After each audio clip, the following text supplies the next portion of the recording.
Hello बच्चों, स्वागत है आपका मेरे यूट्यूब चैनल पे। तो बेटा आज हम पढ़ेंगे variation of liquid pressure with depth कि अगर हम कोई कंटेनर ले लें और उसमें हमारा लिक्विड रेस्ट में हो तो किस तरह से डेप्थ में जाने से प्रेशर पे फ़र्क पड़ता है। कि जैसे मान लिया सपोज़ मेरे पास ये कोई कंटेनर है एक,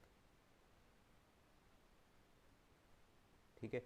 तो मैंने सपोज़ एक कंटेनर ले लिया और इस कंटेनर में मैंने एक फ्लूइड भरा हुआ है, ठीक है ना। क्या भरा हुआ है, यहाँ तक एक फ्लूइड भरा हुआ है। तो आई हैव अ कंटेनर और इस कंटेनर में मैंने एक फ्लूइड भरा हुआ है, एक लिक्विड भरा हुआ है। तो इस लिक्विड में मैं जैसे जैसे नीचे की तरफ जाऊंगा, डेप्थ में जाऊंगा, तो प्रेशर में कैसे चेंज आएगा वो चीज़ आज हम जो है डिस्कस करने वाले हैं। कि जैसे जैसे मैं नीचे जाऊंगा, जैसे मान लीजिए यहाँ मैंने एक पॉइंट लिया ए और यहाँ मैंने लिया पॉइंट बी, तो ज़्यादा डेप्थ में कौन सा पॉइंट है, पॉइंट ए तो इतना नीचे है ना, और पॉइंट बी इतना नीचे है। तो यहाँ इस वीडियो में हम देखेंगे कि डेप्थ में जाने से प्रेशर में क्या फ़र्क पड़ता है।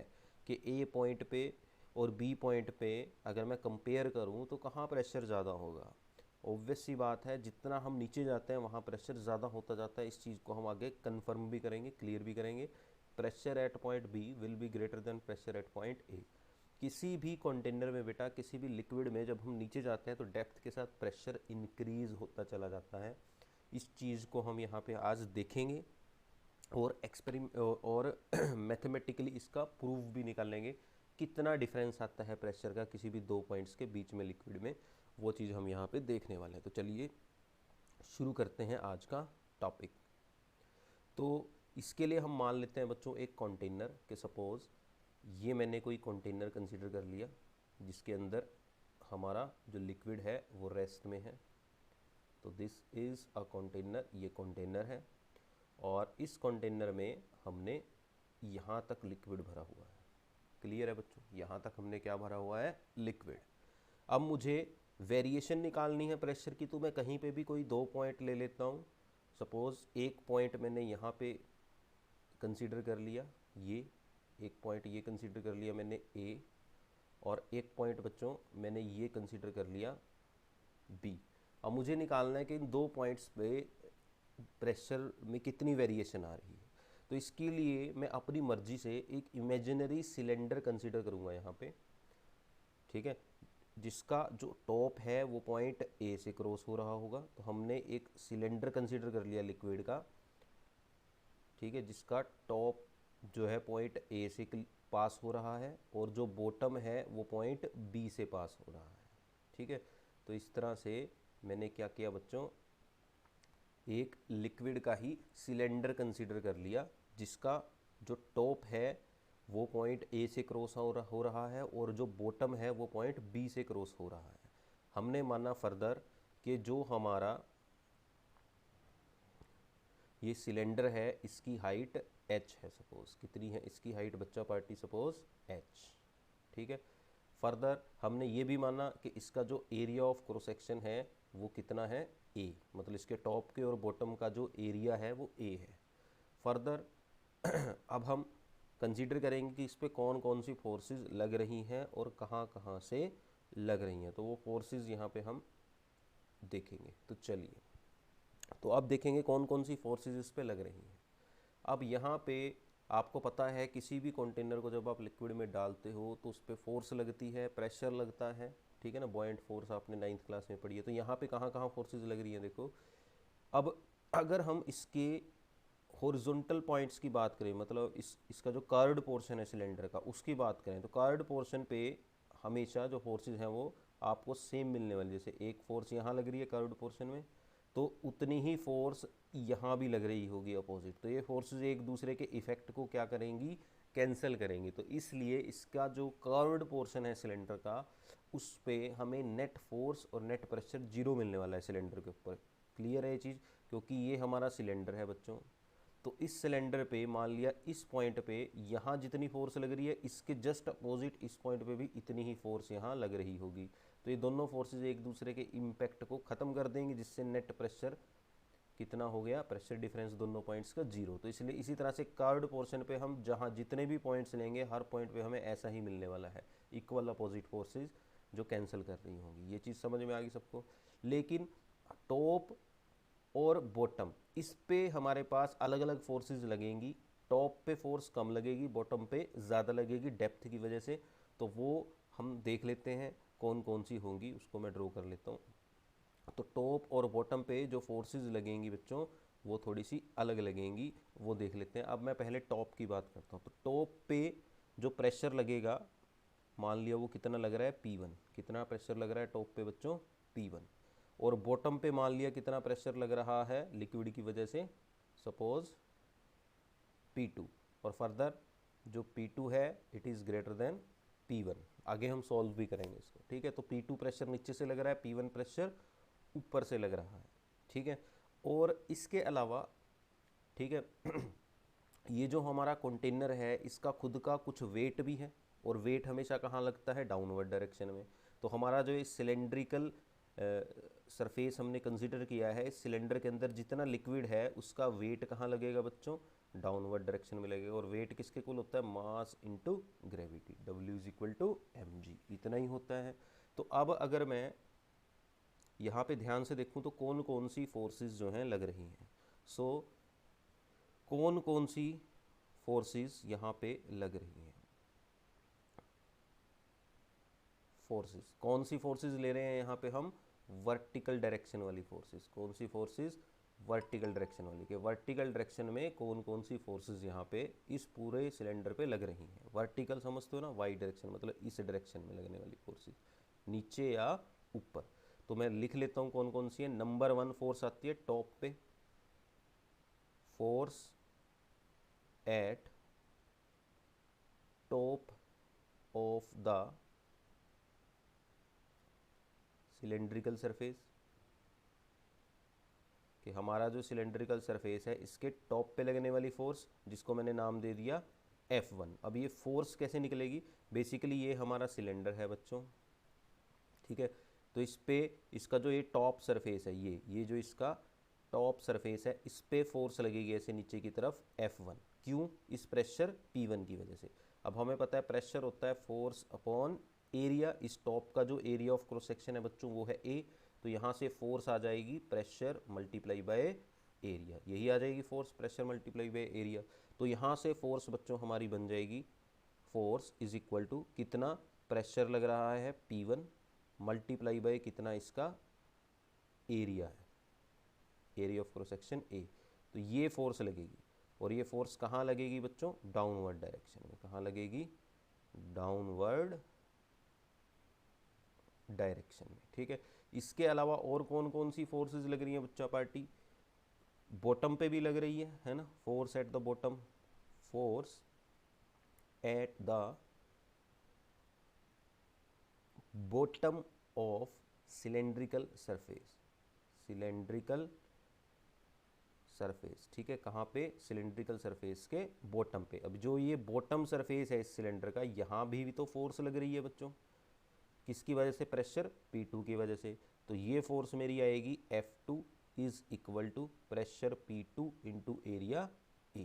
समझ गए, प्रेशर इंटू एरिया, क्योंकि प्रेशर यहाँ पे कितना है बच्चों, P2, ठीक है। तो ये फोर्स, और ये फोर्स कहाँ लग रही है आप देख सकते हो, अपवर्ड डायरेक्शन में। तो कहाँ लग रही है ये फोर्स, अपवर्ड डायरेक्शन में लग रही है, ठीक है। अब तीसरी फोर्स कौन सी है, वेट ऑफ द लिक्विड, है ना। क्या है, वेट ऑफ द लिक्विड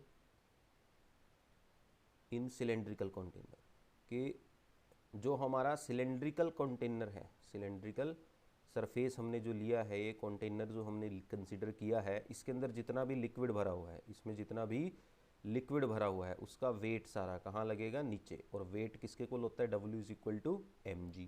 तो ये वेट हमारा बन जाएगा W is equal to m into g, mass into gravity, ठीक है। तो ये सबको समझ में आ गया भाई। एक बार मैं थोड़ी जगह बना लेता हूँ, यहाँ से इसको साफ कर देता हूँ। तो इस तरह से हमारे सिलेंडर पे लगने वाली सभी फोर्सेस हमें मिल गई, ठीक है। तो हमारे सिलेंडर पे लगने वाली सभी फोर्सेस हमने कैलकुलेट कर ली, ठीक है बच्चों। अब आगे की बात करते हैं, ठीक है। अब फोर्सेस हमने कंसीडर कर ली। अब इस वेट को हम थोड़ा सा डेंसिटी की टर्म्स में लिखेंगे। किसकी टर्म्स में लिखेंगे, डेंसिटी के टर्म्स में, ठीक है। तो मैं रफ वर्क मतलब एक्स्ट्रा वर्क के लिए यहाँ पे मैंने लाइन खींच दी, इधर मैं ये कैलकुलेशन करूँगा, ठीक है। डेंसिटी के टर्म में हम लिखेंगे इसको। मैं दूसरा पेन यूज़ कर लेता हूँ ताकि दिक्कत ना हो कोई, ठीक है। अब डेंसिटी के टर्म में लिखेंगे, कैसे लिखेंगे? हमने माना कि लेट रो इज़, ठीक है, कि हमने माना let rho is the density of liquid. तो जो लिक्विड हम इस्तेमाल कर रहे हैं उसकी डेंसिटी मान लिया कितनी है बच्चों? रो है। कितनी है उसकी डेंसिटी? रो, ठीक है। ये हमने मान लिया कि उसकी डेंसिटी कितनी है? रो। कितनी डेंसिटी है बच्चों? रो। अब हमें डेंसिटी का फॉर्मूला तो सबको पता है, हमें पता है डेंसिटी किसके इक्वल होती है? मास अपॉन वॉल्यूम, यही होती है। तो यहाँ से मास किसके इक्वल आ जाएगा? Density multiply by volume. अब ये जो हमारा सिलेंडर है इसकी वॉल्यूम कैसे निकाल लोगे भैया आप? इस सिलेंडर की वॉल्यूम, सिलेंडर की वॉल्यूम क्या होती है? उसका area of cross section A into उसकी सिलेंडर की हाइट, एरिया इंटू हाइट। तो यहाँ पे वॉल्यूम की जगह आ जाएगा बच्चों रो, इंटू वॉल्यूम की जगह आ जाएगा एरिया इंटू हाइट, ठीक है। तो इसका मतलब जो मास है वो कितना बना? ए एच रो। कितना बना मास? ए एच रो।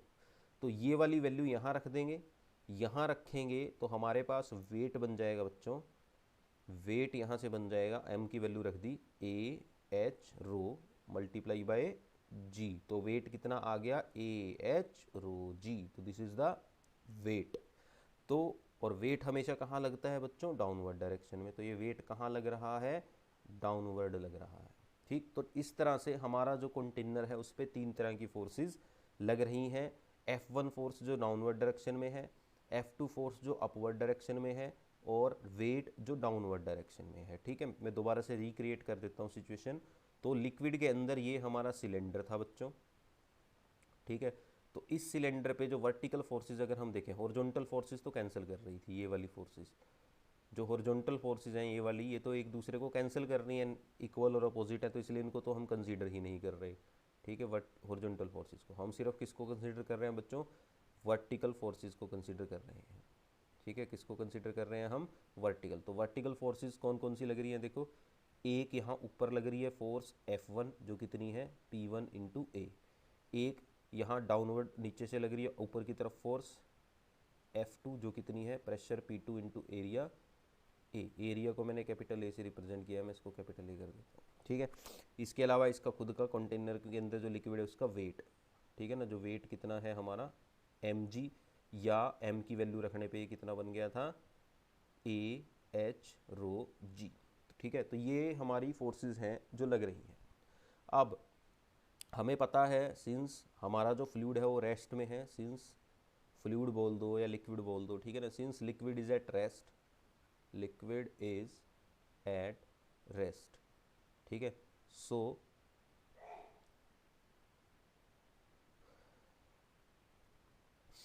सम ऑफ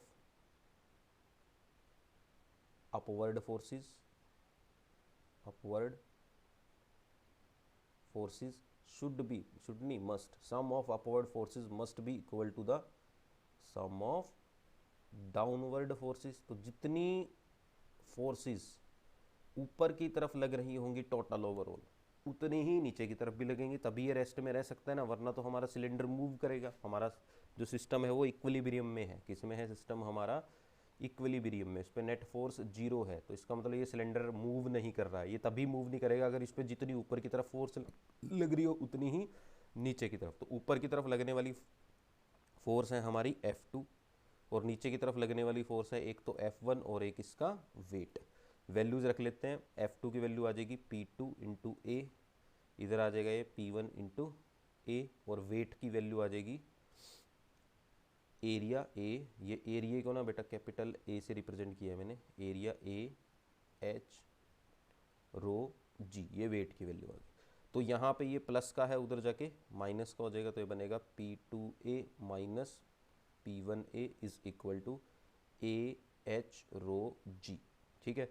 अब यहाँ से ए कॉमन आ जाएगा, अंदर बचेगा P2 minus P1 is equal to A H rho G. तो यहाँ ए से ए कैंसल, और इस तरह से बच्चा पार्टी हमारे पास फॉर्मूला आ गया 2 पॉइंट्स के बीच के प्रेशर डिफरेंस का।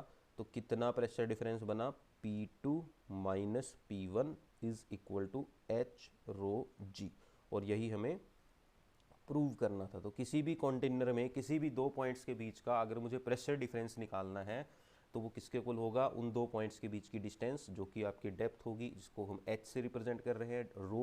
रो is the density of the liquid और g acceleration due to gravity. तो इस तरह से आप प्रेशर कैलकुलेट कर सकते हो, किसी भी 2 पॉइंट्स के बीच का प्रेशर डिफरेंस भी कैलकुलेट कर सकते हो।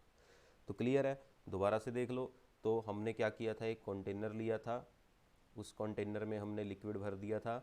अब यहाँ पे मैंने 2 पॉइंट लिए थे ना, ये पॉइंट मान लिया 1 था, ये पॉइंट 2 है।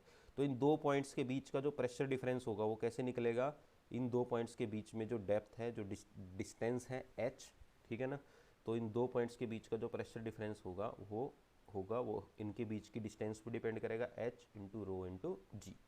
अब क्वेश्चन आता है कि अगर मैं जो मेरा टॉप वाला पॉइंट है, जो मेरा ये टॉप वाला पॉइंट था 1, इसको अगर मैं कहाँ पे ले जाऊँ, लिक्विड के सरफेस पे ले जाऊँ, कहाँ ले जाऊँ, लिक्विड के सरफेस पे, मतलब पॉइंट 1 को मैं यहाँ कंसिडर कर लूँ कि मेरा पॉइंट 1 यहाँ पे है, तब क्या होगा। तो अगर मैं पॉइंट 1 को यहाँ पे कंसिडर कर लूँ बच्चों, ठीक है, और दूसरा पॉइंट 2 मेरा यहाँ आ गया, तो अब ये टॉप पे चला गया और डिफरेंस इनके बीच में h है। अब ये टॉप पे चला गया तो यहाँ जो प्रेशर लग रहा होगा वो सिंपली कौन सा प्रेशर होगा, एटमॉस्फेरिक प्रेशर, क्योंकि इससे ऊपर तो हवा है ना, एटमॉस्फेयर है हमारा, क्या है इससे ऊपर हमारा एटमॉस्फेयर। एटमॉस्फेयर समझते हो, हवा, ठीक है। तो इससे ऊपर हमारा एटमॉस्फेयर है, तो इससे ऊपर जो पॉइंट होगा वो एटमॉस्फेयर में चला गया, और जो प्रेशर यहाँ लगेगा इस पर वो हमारा फिर कौन सा प्रेशर होगा, कौन सा प्रेशर होगा, ये पी ए, यानी कि एटमॉस्फेरिक प्रेशर। पी ए किसको रिप्रेजेंट करता है, एटमॉस्फेरिक प्रेशर को रिप्रेजेंट करता है, यानी कि पॉइंट 1 पे लगने वाला जो प्रेशर है P1 वो एटमॉस्फेरिक प्रेशर के इक्वल हो गया, क्योंकि पॉइंट 1 चला गया हवा में, टॉप सरफेस पे चला गया, इससे ऊपर हवा है, और हवा कौन सा प्रेशर लगाती है, एटमॉस्फेरिक प्रेशर। तो यहाँ पे फिर मैं इसको लिख सकता हूँ, इस फॉर्मूले को, यही फॉर्मूला हमारा बन जाता है बच्चों, P2 माइनस P1 की जगह आ जाएगा atmospheric pressure is equal to H rho G. तो इसका मतलब ये फॉर्मूला बन गया। अब अगर मुझे इस पॉइंट 2 पे नेट प्रेशर निकालना है P2, तो वो निकल सकता है, कितना बनेगा, माइनस पी उधर जाके प्लस हो जाएगा, तो PA plus h rho g. So this is the formula for actual pressure. यहाँ P2 क्या है, एक्चुअल प्रेशर एट पॉइंट 2। तो इस पॉइंट 2 पे जो एक्चुअल प्रेशर है, नेट प्रेशर है, वो कितना है, ठीक है, h डेप्थ तक के लिक्विड का प्रेशर प्लस हमारा ऊपर का जो एटमॉस्फेयर है उसका प्रेशर, ठीक है, इसे हम एक्चुअल प्रेशर बोलते हैं। और ये जो हमारा प्रेशर डिफरेंस आता है ना बच्चे, एच रो जी वाला, ये जो प्रेशर डिफरेंस आता है एच रो जी, इसे कहा जाता है गोज प्रेशर। क्या कहा जाता है इसे, गोज प्रेशर। तो ये आपको ध्यान रखना है, एग्जाम में कई बार 1 मार्क का क्वेश्चन पूछ लेते हैं कि एक्चुअल प्रेशर क्या होता है और गोज प्रेशर क्या होता है, ठीक है ना। तो गोज प्रेशर तो एच रो जी है, ठीक है, और एक्चुअल प्रेशर क्या होता है, गोज प्रेशर में एटमॉस्फेरिक प्रेशर ऐड कर दो, यानी कि आपको एक कंसेप्ट और पता लगी कि किसी लिक्विड में किसी भी पॉइंट पे अगर हमें एक्चुअल प्रेशर निकालना है तो वो किसके इक्वल होगा, एटमॉस्फेरिक प्रेशर